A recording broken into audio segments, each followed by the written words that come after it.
ومن أحسن قولا ممن دعا إلى الله ومن أحسن قولا ممن دعا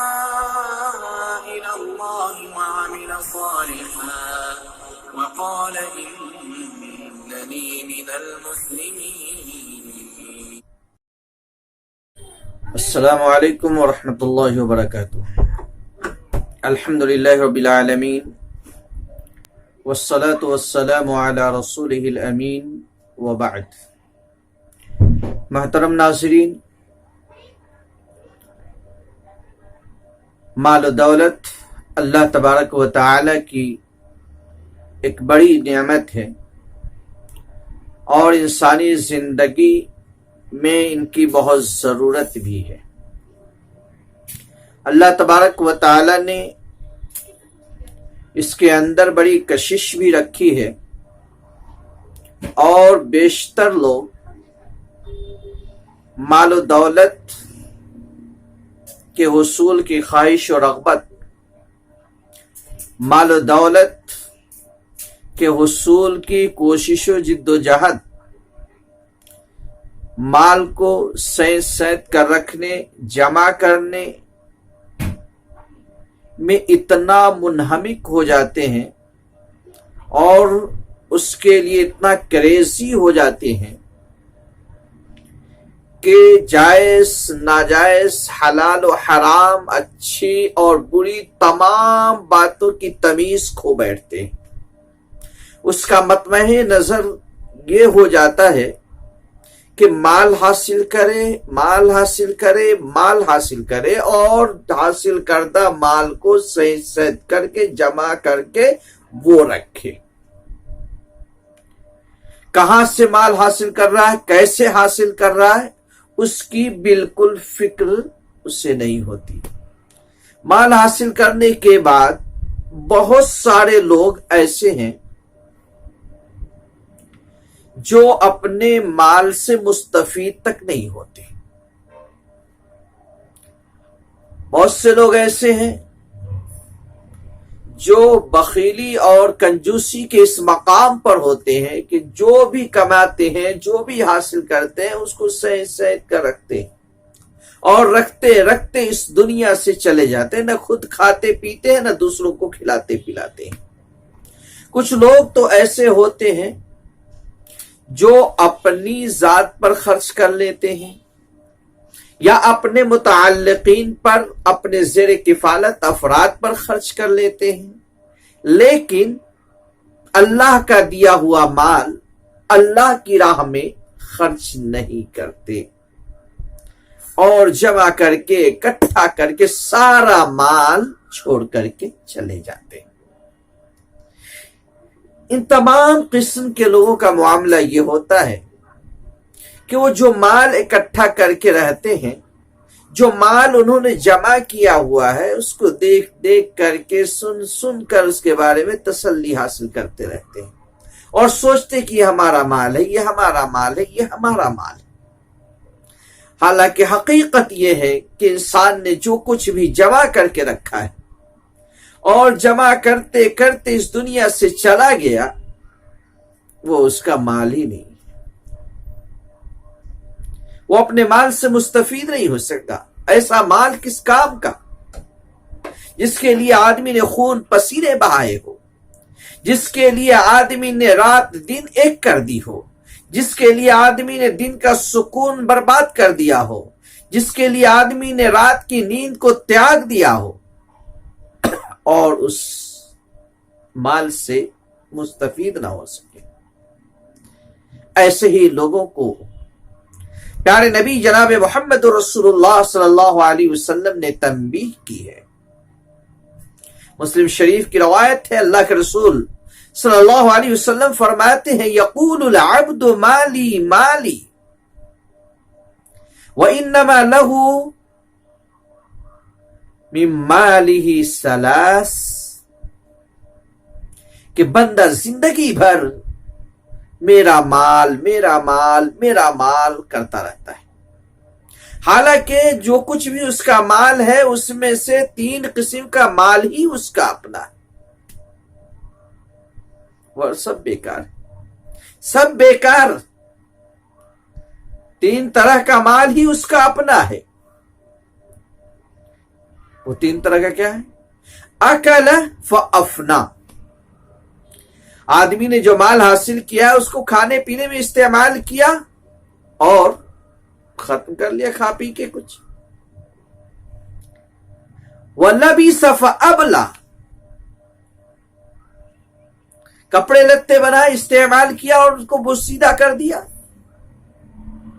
اور تیسرا فرمایا کہ وَأَعْطَى فَاقْتَنَى، اور اس نے اللہ کی ضرورت مندوں کو عطا کیا، دیا، اللہ کی راہ میں خرچ کیا اور اسے اس نے آخرت کے اکاؤنٹ میں جمع کر لیا۔ وَمَا سِوَى ذَلِكَ فَهُوَ ذَاهِبٌ وَتَارِكُهُ لِلنَّاسِ، ان 3 طرح کے مال و دولت کے علاوہ جو کچھ بھی ہے وہ سب وہ چھوڑ کر جانے والا ہے، دوسروں کے لیے رکھ کر کے جانے والا، اس کا مال نہیں ہے۔ حدیث پر غور کیجئے، خاص طور سے وہ لوگ جو مال اکٹھا کرنے، جمع کرنے کے لیے رات دن ایک کر دیتے ہیں، لیکن نہ خود کھاتے ہیں نہ دوسروں کو کھلاتے ہیں۔ اسی طرح سے وہ لوگ جو خود کھا پی تو لیتے ہیں لیکن اللہ کے دیے ہوئے مال کو اللہ کی راہ میں خرچ کرنے سے کتراتے ہیں، اللہ کی راہ میں خرچ نہیں کرتے، اور مال کا انبار لگا کر کے، جائیداد اور پراپرٹی بنا کر کے، بینک بیلنس اکٹھا کر کے سب کچھ چھوڑ کر چلے جاتے ہیں۔ اس کے بعد ان اموال پر تصرف ان کے بچے کرتے ہیں، ان کے وارثین کرتے ہیں، وہ مال ان کے وارثوں کا ہو جاتا ہے۔ اور بسا اوقات یہ بھی ہوتا ہے کہ وہ مال وارثوں تک بھی نہیں پہنچتا، بلکہ دوسرے لوگ اس پر قابض ہو جاتے ہیں، دوسرے لوگ اسے ہڑپ لیتے ہیں، دوسرے لوگ اس کو ہتھیا لیتے ہیں، اور اس طرح سے اسے کسی طرح سے بھی اس کا مال فائدہ نہیں پہنچا پاتا۔ اس لیے میرے بھائیوں، اپنے مال کو صحیح مصرف میں استعمال کریں، دولت جو اللہ نے دیا ہے اس کا صحیح مصرف ڈھونڈیں اور صحیح مصرف میں اس کو خرچ کریں۔ اللہ نے مال دیا ہے تو اپنی ضرورت کے مطابق کھائیں پیئیں، اپنے زیر کفالت افراد کو کھلائیں پلائیں۔ اللہ نے دولت دی ہے تو اپنی حیثیت کے مطابق کپڑے پہنے، خود بھی پہنے، اپنے بیوی بچوں کو پہنائیں، اپنے زیر کفالت افراد کو پہنائیں، اور جو بھی ان کی اور آپ کی ضرورتیں ہو سکتی ہیں ان پر خرچ کریں۔ اسی کے ساتھ ساتھ وَأَعْطَى فَأَقْتَنَى، اللہ کی راہ میں بھی خرچ کریں، اس لیے کہ حقیقی مال جو آپ کو فائدہ پہنچانے والا ہے یہی ہے۔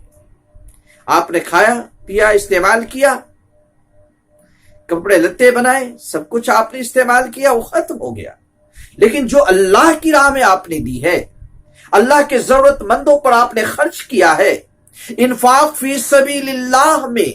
جو مال آپ نے لٹایا ہے، وہ مال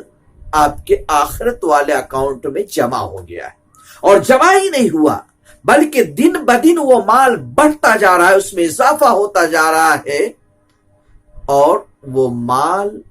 آپ کے لیے سب سے زیادہ مفید ہے۔ اس لیے اپنی دولت کو صحیح مصرف میں استعمال کیجیے، بخیلی کنجوسی جیسے مذموم صفات سے دور رہیے، اور اپنا مال خود اپنے اوپر خرچ کیجیے، اور باقی ماندہ اللہ تبارک و تعالی کی راہ میں خرچ کیجیے۔ اس کا مطلب یہ بھی نہیں ہے کہ آدمی اپنے وارثوں کے لیے کچھ نہ چھوڑے، آدمی اپنی اولاد کے لیے کچھ نہ چھوڑے، اپنے دیگر رشتے داروں کے لیے کچھ نہ چھوڑے، ان کو قلاش تنگ دست بنا کر کے دنیا سے چلا جائے، نہیں، بلکہ اعتدال ہونا چاہیے۔ آپ جو مال کماتے ہو خود پر بھی خرچ کرو، اللہ کی راہ میں بھی خرچ کرو، اور اپنے وارثوں کے لیے چھوڑ کے بھی جاؤ، لیکن دنیا چھوڑتے ہوئے ایسا انتظام کر کے بھی جاؤ کہ تمہارے جانے کے بعد بھی تمہارا مال تمہارے لیے فائدہ مند رہے۔ تم جو اپنے بیٹوں کے لیے، بیٹیوں کے لیے مال چھوڑ کر کے جاؤ گے، وہ حصے تقسیم کر لیں گے، اپنا اپنا حصہ لے لیں گے، وہ تمہارے لیے مفید نہیں ہوگا۔ اگر وہی مال تم اللہ کی راہ میں وقف کر کے جاتے ہو، کسی مدرسے کے لیے، کسی مسجد کے لیے، کسی دوسرے کار خیر کے لیے، کسی غریب اور محتاج کے اوپر، تو مال تمہارے لیے ہمیشہ کے لیے فائدہ مند ہوگا۔ تو اللہ کے رسول نے فرمایا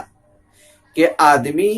اپنے مال سے ان 3 طرح سے ہی فائدہ اٹھا پاتا ہے۔ کھا پی کر کے ختم کر دیتا ہے، پہن اوڑھ کر کے کپڑے بسیدہ کر دیتا ہے، اور اللہ کی راہ میں خرچ کیا ہوا جمع کر لیتا ہے۔ اور حقیقی فائدہ مند مال یہی ہے۔ ترمذی کی روایت ہے، حضرت عائشہ صدیقہ رضی اللہ عنہا کہتی ہیں کہ اللہ کے رسول صلی اللہ علیہ وسلم کے گھر میں ایک بکری ذبح ہوئی۔ بکری کا گوشت تقسیم کر دیا گیا، غالباً اصحاب صفا کو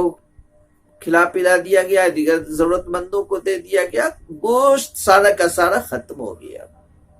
صرف کندھے کا ایک کندھا، بکری کا ایک کندھا باقی رہ گیا، ایک شانہ باقی رہ گیا۔ پیارے رسول صلی اللہ علیہ وسلم گھر میں آئے، داخل ہوئے، اما عائشہ سے پوچھا کہ ما بقی منہا، کہ بکری جو ذبح ہوئی ہے اس کے گوشت کا کچھ حصہ باقی ہے کیا، اور کیا کیا باقی ہے؟ حضرت عائشہ رضی اللہ عنہا پیارے نبی صلی اللہ علیہ وسلم سے کہتی ہیں کہ اللہ کے رسول، ما بقی منہا الا کتفھا، کہ اللہ کے رسول بکری کا سارا گوشت ختم ہو گیا، صرف ایک شانہ باقی ہے، ایک شانہ باقی ہے۔ اللہ کے رسول صلی اللہ علیہ وسلم کہتے ہیں کہ بقی کلھا غیر کتفھا، کہ سب باقی ہے سوائے اس شانہ کے، یعنی جو اپنے استعمال کے لیے، کھانے کے لیے رکھ لیا گیا ہے، جو اپنے استعمال کے لیے، کھانے کے لیے رکھ لیا گیا ہے، وہی سمجھو کہ ختم ہو گیا ہے، اور جو صدقہ کر دیا گیا، خیرات کر دیا گیا، تقسیم کر دیا گیا، ضرورت مندوں کو دے دیا گیا، وہ سب کا سب باقی ہے، اس لیے کہ وہ آخرت کے اکاؤنٹ میں جمع ہو گیا ہے، جو آخرت میں کام آنے والا ہے، جو ہمیشہ کی زندگی ہے وہاں کام آنے والا ہے۔ اس لیے میرے بھائیوں، اللہ نے مال دیا ہے، اللہ نے دولت دی ہے، مال و دولت دنیاوی زندگی کی ضرورت ہے، اس سے کسی کو مفر نہیں ہے، لیکن اس مال کو، اس دولت کو اللہ کی امانت سمجھیے، اور اسے خرچ اس طرح سے کیجیے، استعمال اس طرح سے کیجیے جس طرح سے اللہ اور اس کے رسول نے خرچ کرنے کی تعلیم دی ہے، خرچ کرنے کی ہدایت دی ہے۔ خود بھی کھائیے، پیجیے، استعمال کیجیے، اپنے گھر والوں پر استعمال کیجیے، اور اسی کے ساتھ ساتھ اللہ تبارک و تعالی کی راہ میں اسے خرچ کیجیے۔ یہی مال آپ کا باقی رہے گا، بچا رہے گا، اور کل قیامت کے دن جب آدمی ایک ایک نیکی کو ترسے گا، ایک ایک نیکی کا محتاج ہوگا، جب ایک ایک نیکی کے لیے آدمی سرگردہ ہوگا، ایک ایک نیکی کی آدمی کو فکر ہوگی، یہی خرچ، یہی انفاق آپ کے کام آئے گا۔ لیکن بیشتر لوگ اپنے مال سے اس طرح فائدہ اٹھانے سے محروم رہتے ہیں۔ مال جمع کرتے کرتے ان کی ساری زندگی بیت جاتی ہے، اور اپنا مال بیشتر لوگ ایسوں کے لیے چھوڑ کر کے جاتے ہیں جو شاید ہی کبھی ان کے لیے دعائے مغفرت بھی کرتے ہوں، شاید ہی کبھی ان کی درجات کی بلندی کے لیے اللہ سے التجا اور فریاد بھی کرتے ہوں، شاید ہی اللہ تبارک و تعالی سے ان کی معافی اور ان کی بخشش کے طلبگار ہوتے ہیں۔ جو جتنا زیادہ دولت چھوڑ کر کے جاتا ہے، جتنی زیادہ پراپرٹی جمع کر کے جاتا ہے، جتنی زیادہ جائیداد اکٹھا کر کے جاتا ہے، دیکھا یہ جاتا ہے کہ اس کے وارثین اتنا ہی زیادہ اس کو لعن و طعن بھی کرتے ہیں، اور میت ابھی گھر پر پڑی ہوتی ہے تبھی اس مال کے لیے، اس جائیداد کے لیے، اس پراپرٹی کے لیے لڑائی جھگڑے شروع ہو جاتے ہیں۔ اس لیے مال کو جائز طریقے سے حاصل کریں، جائز طریقے سے خرچ کریں، اپنے آپ پر، اپنے اہل و عیال پر، اپنے زیر کفالت افراد پر، اور اسی کے ساتھ ساتھ اللہ تبارک و تعالی کی جو ضرورت مند بندے ہیں، اللہ تبارک و تعالی نے جہاں خرچ کرنے کی تلقین کی ہے وہاں بھی۔ اللہ رب العالمین سے دعا ہے کہ اللہ تبارک و تعالی ہم سب کو کتاب و سنت کی صحیح سمجھ عطا فرمائے، تعلیمات کتاب و سنت کو اپنانے کی توفیق عطا فرمائے، آمین۔ وما علینا الا البلاغ وما توفیقی الا باللہ۔ السلام علیکم ورحمۃ اللہ وبرکاتہ۔ عبرت و نصیحت سے لبریز اور معلومات سے بھرپور بیانات سننے کے لیے ہمارے یوٹیوب چینل الماس ٹی وی کو سبسکرائب کریں، لائک کریں اور اپنے دوستوں میں شیئر کریں۔ جزاک اللہ خیرا۔